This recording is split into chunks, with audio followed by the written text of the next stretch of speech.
बीते 12 वर्षों में देश ने जो कुछ हासिल किया वो दुनिया देख रही है, लेकिन अब हमें अपनी दृष्टि आगे की ओर रखनी है। हमें 2047 के लक्ष्य को देखते हुए उस लक्ष्य को पूरा करने के लिए अपनी स्पीड को और बढ़ानी होगी। हमारा बेंचमार्क अब यह होना चाहिए कि बीते 12 वर्षों में जो स्पीड और स्केल हमारी रही है उसको हम और अधिक बड़ा और व्यापक कैसे बना सके। आज ग्लोबल ग्रोथ में भारत की हिस्सेदारी लगातार बढ़ रही है, इसलिए भारत को अब ग्लोबल पैरामीटर्स, ग्लोबल कंपटीशन और ग्लोबल पर्सपेक्टिव देखना है। दुनिया भारत से सॉल्यूशन चाहती है। दुनिया भारत में वैश्विक सप्लाई चेन का एक भरोसेमंद पार्टनर देख रही है और हमें दुनिया की इन अपेक्षाओं पर खरा उतरकर दिखाना है। हमें यह समय गंवाना नहीं है और मैं बार बार कहता हूं यही समय है, सही समय है।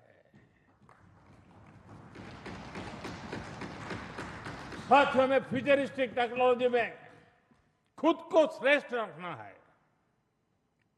हमें सिर्फ दुनिया जैसा नहीं करना, हमें दुनिया से एक कदम आगे रहना है। अब जैसे एनर्जी सिक्योरिटी है, बीते 12 वर्षों में हमने ऊर्जा में आत्मनिर्भरता के लिए अभूतपूर्व काम किया। मैंने लाल किले से समुद्र मंथन अभियान की घोषणा की थी। ये बहुत ही महत्वाकांक्षी मिशन है।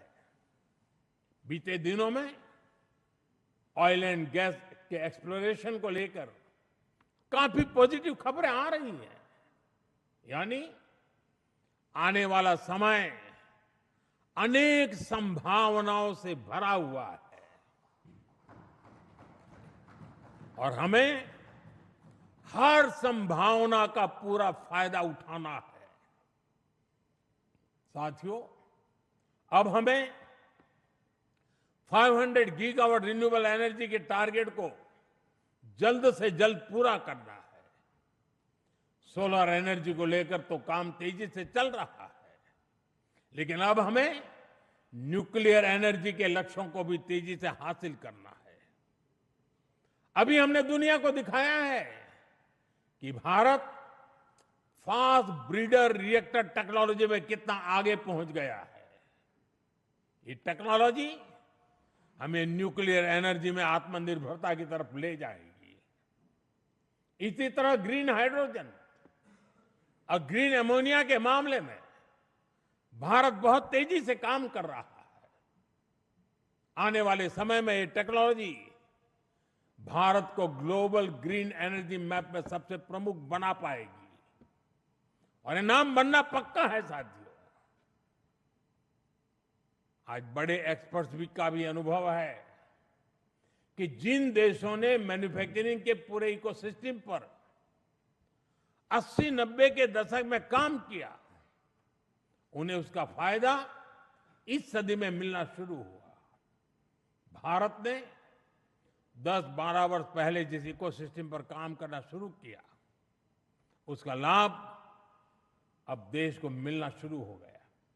2014, 15, 16 के कालखंड में जो बात नींव डाली गई, उसके फल अब दिखाई देने लगे हैं।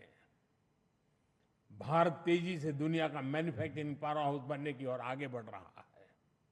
साथियों, energy, minerals, cheap, battery storage, space, drone, data centres, quantum computing, artificial intelligence, ऐसे हर सेक्टर, हर टेक्नोलॉजी एक दूसरे से जुड़ी हुई है। ये एक दूसरे की पूरक है। भारत इनके लिए विदेशों पर निर्भर नहीं रह सकता, क्योंकि ये भारत की आर्थिक और स्ट्रेटेजिक हर प्रकार की सिक्योरिटी से जुड़े विषय हैं। और तभी भारत सेमीकंडक्टर इकोसिस्टम पर इतना फोकस कर रहा है, तभी क्रिटिकल मिनरल्स को लेकर मिशन बोर्ड पर काम चल रहा है। साथियों, शिपिंग सेक्टर में भारत आत्मनिर्भरता के नए लक्ष्यों के साथ आगे बढ़ रहा है। हम एक ऐसे फ्यूचर की तरफ बढ़ रहे हैं जहां हम मेड इन इंडिया शिप पर ट्रेड करेंगे और कंटेनर भी मेड इन इंडिया होंगे। शिप मेंटेनेंस और रिपेयर से लेकर स्क्रैपिंग तक की सर्विसेज भी भारत देगा। यही विजन हमारे एविएशन सेक्टर के लिए है। आज हम made in India transport aircraft बना रहे हैं। वो दिन दूर नहीं जब Bharat made in India civil aircraft भी बनाएगा।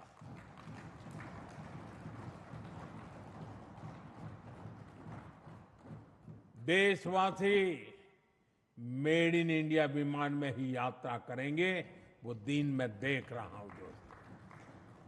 साथियों, ये सदी टेक्नोलॉजी की है, डेटा की है।